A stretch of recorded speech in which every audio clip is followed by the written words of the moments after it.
Na aula de hoje, a gente vai falar sobre análise de crescimento de funções e notação assintótica. Para que a gente utiliza isso? Pessoal, de acordo com a execução de algoritmo, a gente pode observar diferentes comportamentos. Existem problemas que são bastante demorados, enquanto outros são de rápida resolução. Isso depende do tamanho da entrada, depende da estrutura de dados que a gente utiliza, depende também da complexidade do algoritmo que está sendo utilizado. Além disso, a entrada fornecida para o meu problema, ela representa uma questão importante também, porque diferentes entradas representam diferentes tempos de execução. Então, é de nosso interesse encontrar algoritmos eficientes que, independente do tamanho da entrada e até mesmo desconsiderando o formato em que os dados estão dispostos, porque alguns dados estão dispostos de forma conveniente. E é esperado que não, é esperado que para qualquer tipo de entrada a gente tenha bons resultados, né? O que nem sempre acontece.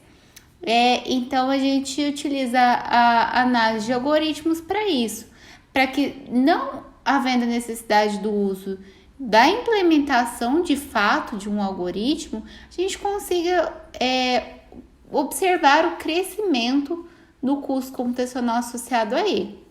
Então, para isso, existem diferentes notações assintóticas. Existem notações que representam esse custo. Então, a primeira notação, e que é bastante utilizada, que em geral é utilizada nos artigos, é o Big O. O Big O é a notação do limite superior de crescimento assintótico. Então, em geral, ele expressa o pior tempo de execução do algoritmo, ou seja, o pior caso dessa execução.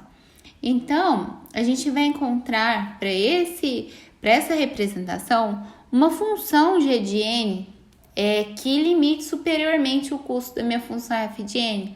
Então, essa função g de n multiplicada por uma constante, a partir de um ponto n0, vai ter um limite superior. Então, a gente pode representar o custo desse algoritmo em termos dessa g de n, tá? A gente tem também uma segunda representação que é do melhor caso em geral, que é o limite inferior de crescimento assintótico, que a gente usa o ômega com letra maiúscula. Nesse caso, a gente encontra uma g de n, essa função g de n, que limita de forma inferior meu algoritmo. Então, o Big O era o limite superior, o ômega maiúsculo limita de forma inferior. Uma terceira notação é a notação θ. Bom, quando a gente consegue encontrar um limite superior e um limite inferior iguais para o mesmo problema, então a gente pode usar a notação θ.